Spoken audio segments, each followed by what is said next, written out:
Hi viewers, welcome to our channel. ప్రస్తుతం మనతో పాటు senior journalist Damoh Bala sir ఉన్నారు. వారితో మాట్లాడారు. నమస్కారం సార్.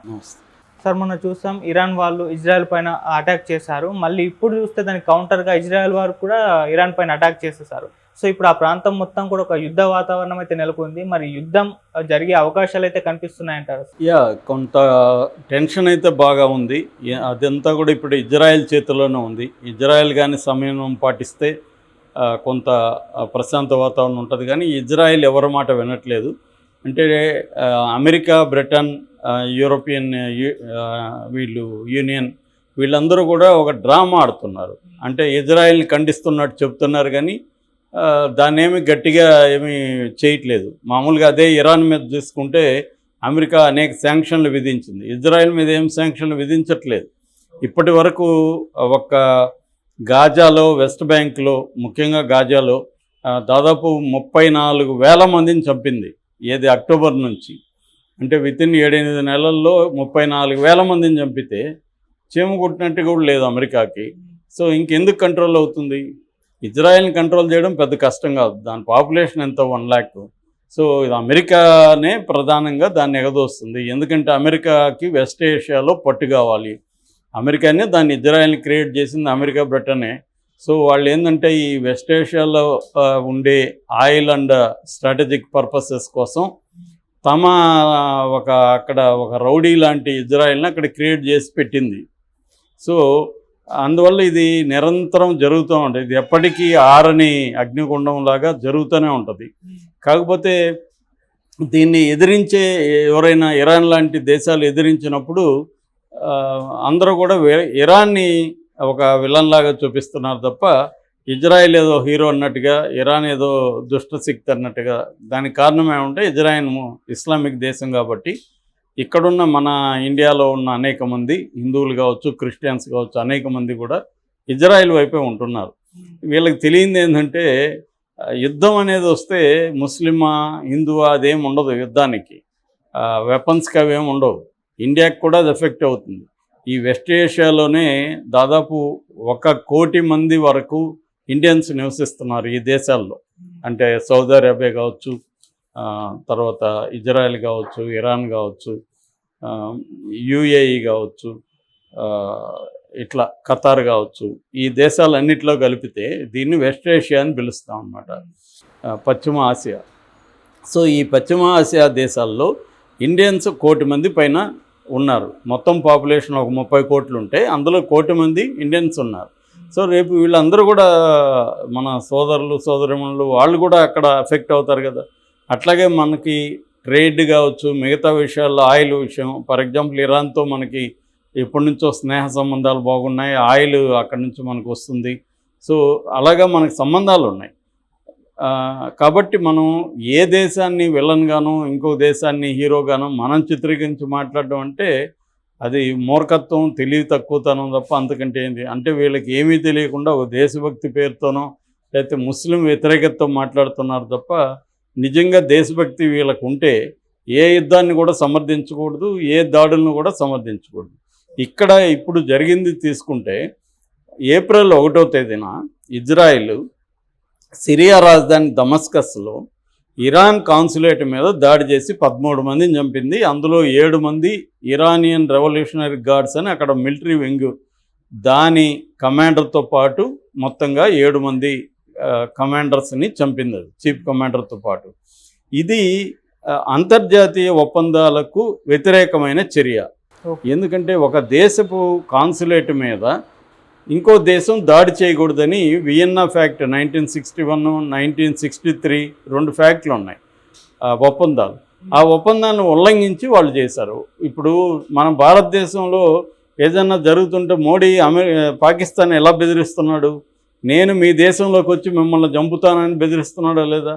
అంటే మన దేశంలో ఎవరైనా వచ్చేదన్నా చేస్తే మనం ఆ దేశంలోకి వెళ్ళి వాళ్ళని చంపుతామని బెదిరిస్తున్నప్పుడు ఇరాన్ కాన్సులేట్ దీని మీద దాడి చేసి వాళ్ళని చంపినప్పుడు ఇరాన్ ఎలా సైలెంట్గా ఉంటుంది? సో ఇరాన్ కూడా నేను మీ దేశం మీదకి వస్తామని ఇరాన్ కూడా ప్రకటించింది. ఆ రకంగా అప్పటికి కూడా ఇరాన్ చాలా జాగ్రత్తగా ఇజ్రాయెల్ పౌరులకు ఎవరికి కూడా ఇబ్బంది కలగకుండా ఒక నిరసన తెలియజేయడానికి మాత్రమే దాదాపు 300 మిడ్ రేంజ్ అండ్ లో రేంజ్ మిసైల్స్ని పంపించింది. అది ఇరాన్కి తెలుసు ఇవన్నీ వాళ్ళ ముందు చిన్న పనికి మాలిన దానే ఉంటారు పొరకు పొలాలు లాంటివే, ఏం పనిచేయవు. ఎందుకంటే బ్రహ్మాండమైన ఎయిర్ డిఫెన్స్ వ్యవస్థ ఇజ్రాయెల్ దగ్గర ఉంది. అమెరికా, బ్రిటన్ కూడా దానికి హెల్ప్ చేస్తున్నాయి. కాబట్టి వీళ్ళు పంపించిన మిసైల్స్ని వాళ్ళ దేశంలోకి రాకముందే కొట్టేస్తారని తెలుసు ఇరాన్కి. అయినా ఎందుకు పంపించిందంటే తను నిరసన తెలియజేయడానికి పంపించింది. నా కమాండర్ను చంపావు కాబట్టి నేను నిరసన తెలియజేయాలి అన్న ఉద్దేశంతో తెలియజేసింది తప్ప నిజంగా ఇజ్రాయెల్ మీద దాడి కాదు. అది దాడి ఏమి లేదు నిజానికి, దాని ముందే ఇచ్చేసింది. సో ఇప్పటికైనా సైలెంట్గా ఉంటే ఇజ్రాయెల్, ఎందుకంటే ఫస్ట్ తప్పు చేసింది ఇప్పుడు ఇజ్రాయెల్. ఇజ్రాయెల్ చేసిన దానికి ఇరాన్ ఒక రిటాలియేట్ చేసింది. దానికి ఇప్పటికైనా సైలెంట్గా ఉండమని అమెరికా, బ్రిటన్ చెప్తున్నాయి పైకి, కానీ వాళ్ళు ఏమీ సైలెంట్గా ఉండట్లేదు. ఇజ్రాయెల్ నిన్న ఏం చేసింది, ఇరాన్లోని ఒక టౌన్ మీద దాడి చేసింది డ్రోన్స్తో. కానీ ఇప్పుడు ఇరాన్ ఏమో ప్రకటించి చేసింది, నేను చేయబోతున్నానని చెప్పింది. 4 రోజుల ముందే చేసినా కూడా మేము చేశాము, మా లక్ష్యం నెరవేరిందని చెప్పింది. కానీ ఇజ్రాయెల్ దాడి చేసి కూడా నేను చేయలేదంటుంది. ఈవెన్ కాన్సులేట్ మీద కూడా నేను చేయలేదంటుంది ఇజ్రాయెల్. అమెరికా మళ్ళీ ప్రకటించింది ఇజ్రాయెల్ దాడి చేసిందని. బ్రిటన్ ప్రకటించింది. బ్రిటన్ ఫారిన్ మినిస్టర్ ఇజ్రాయెల్లోనే ఉన్నాడు.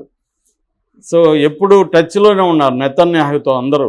కానీ ఎవరు కూడా గట్టిగా నెతన్యాహును కంట్రోల్ చేసే పరిస్థితి లేదు. ఎందుకంటే ఈ బ్రిటన్కి కావచ్చు, అమెరికాకి కావచ్చు, వెస్ట్ ఏషియాలో వాళ్ళకి ఆయిల్ ఇంట్రెస్ట్లు ఉన్నాయి, స్ట్రాటజిక్ ఇంట్రెస్ట్లు ఉన్నాయి, వ్యాపార లావాదేవీలు ఉన్నాయి. ఫర్ ఎగ్జాంపుల్ ఇజ్రాయెల్ కొంటున్న ఈ డిఫెన్స్కి సంబంధించిన ఎక్విప్మెంట్ కావచ్చు, గన్స్ కావచ్చు, వార్ఫేర్కి సంబంధించిన ఇతర వెహికల్స్ కావచ్చు, అన్నీ కలిపి 69% అమెరికా నుంచే కొంటున్నాయి. అంటే అమెరికాకి తన వెపనరీ అమ్ముకోవడానికి దేశాలు కావాలి, మార్కెట్ కావాలి. ఆ మార్కెట్ కోసం కూడా అమెరికా ఎప్పటి నుంచో యుద్ధాలను పెంచి పోషిస్తుంది. నిజానికి అమెరికాలో ఉన్న చట్టాలకు కూడా అది వ్యతిరేకమే. యుద్ధాలకు సంబంధించి ఏ దేశమైనా చేస్తుంటే వాళ్ళకి అమ్మకూడదని అమెరికన్ చట్టాలు కూడా చెప్తున్నాయి. కానీ అమెరికన్ చట్టాలను కూడా అమెరికన్ గవర్నమెంట్ పట్టించుకోవట్లేదు. సో ఈ కాంటెక్స్ట్లో నిన్న ఇసాపహాన్ అనే ఒక విమానాశ్రయం అక్కడ దేశంలో ఆ టౌన్లో, సిటీలో విమానాశ్రయం మీద దాడి కోసం డ్రోన్లు వచ్చాయని చెప్తున్నారు. ఆ డ్రోన్లని ఆకాశంలోనే ఇరాన్ పేల్చేసింది. ఎందుకంటే ఈ పట్టణం వెరీ స్ట్రాటజిక్. అక్కడ వాళ్ళకి అణ్వాయుధాల సంబంధించిన కార్ఖానాలు, ఫ్యాక్టరీస్ ఉన్నాయి. సో అందువల్ల అది వెరీ ఇంపార్టెంట్ అనమాట. సో దాని మీద అటాక్ చేయడం కోసం ఇజ్రాయెల్ ట్రై చేసిందని చెప్తున్నారు. అయితే మాకు అవి డ్రోన్స్ అనేది పెద్ద ఆట వస్తువులు లాంటిదని ఇరాన్ ప్రకటించింది. ఇక్కడ తాకపోతే మేము కూడా మళ్ళీ రిటాలియేట్ చేస్తామని ఇరాన్ అంటుంది. ఇజ్రాయెల్ కూడా ఆగే పరిస్థితి ఏం కనబడలేదు, రెచ్చగొట్టే దూరంలోనే మాట్లాడుతున్నారు. ఇజ్రాయెల్ ఆగాలంటే అమెరికా సీరియస్గా వార్నింగ్ ఇవ్వాలి. వార్నింగ్ ఇవ్వట్లే, మామూలుగా చెప్తుంది. అంటే మనం చెప్తా ఉంటాం కదా, ఏం చేయద్దురే అని చెప్పి చేతులు ఒప్పుతుంటాం వెళ్ళు అన్నట్టుగా. నోటితో చెప్తాము, చేత్తో నువ్వు పర్వాలేదు వెళ్ళు అన్నట్టుగా చెప్తాం. అట్లా అమెరికా చేస్తుంది ఇజ్రాయెల్కి. పైకేమో చెప్తున్నట్టుగా ఉంది. నిజానికి యుఎన్ఓ కూడా తీర్మానం చేసి గాజా మీద దాడులు ఆపమని ఎప్పుడో చెప్పింది. 34,000 మందిని చంపి ఏమి మెసేజ్ ఇస్తుంది ఇజ్రాయెల్? ఆ చంపిన వాళ్ళల్లో సగం మంది పిల్లలు ఉన్నారు, మిగతా సగం మందిలో ఇంకొక సగం మంది మహిళలు ఉన్నారు. అంటే దాదాపు 70% పైన పిల్లలు, మహిళలే ఉన్నారు 34లో. గర్భస్థ శిశువులు కొన్ని వేల గర్భస్థ శిశువులు అక్కడ చనిపోయారు. సో ఇటువంటి కాంటెక్స్ట్లో ఇజ్రాయెల్ని వీళ్ళు కంట్రోల్ చేయరు, వీళ్ళకి అవసరాలు ఉన్నాయి కాబట్టి ఈ వార్ జరుగుతుంది. దీనివల్ల ఏ దేశం కూడా అఫెక్ట్ అవ్వకుండా ఉండదు, ఇండియా ముఖ్యంగా అఫెక్ట్ అవుతుంది. అందుకనే ఇండియా కూడా అప్పీల్ చేస్తుంది వాళ్ళకి. ఎలాన్ మస్క్ లాంటి వాళ్ళు కూడా అప్పీల్ చేస్తున్నారు. రాకెట్లు పంపాల్సింది ఆకాశంలోకి, వేరే దేశం మీద కాదని ఎలాన్ మస్క్ కూడా చెప్పాడు. కానీ ఎవరు కూడా ఇజ్రాయెల్ని గట్టిగా కంట్రోల్ చేస్తలేదు. ఈవెన్ యుఎన్ తీర్మానంలో ఇండియా కూడా ఖండించడానికి ఒప్పుకోలేదు. సో ఈ కాంటెక్స్లో ఇజ్రాయెల్కి తెలుసు కాబట్టి ఎవడేమి నన్ను పీక్కోలేడని చేస్తుంది. రేపొద్దున ఇరాన్కి కూడా ఆయుధ సంపత్తి ఉంది, ఇరాన్కి కూడా ఇజ్రాయెల్తో పోలిస్తే చాలా విషయాల్లో అడ్వాన్స్డ్గా ఉంది. సో 9 కోట్ల పాపులేషన్ ఉన్నారు ఇరాన్కి, ఇజ్రాయెల్ 1 కోటి పాపులేషన్ కూడా లేరు. సో ఈ క్రమంలో ఇజ్రాయెల్ కూడా సీరియస్గా అటాక్ మొదలు పెడితే ఖచ్చితంగా ఒక ప్రాంతీయ ఉద్రిక్తతలు అనేవి చాలా పెద్ద ఎత్తున వచ్చే అవకాశం వెస్ట్ ఏషియాలో ఉంది.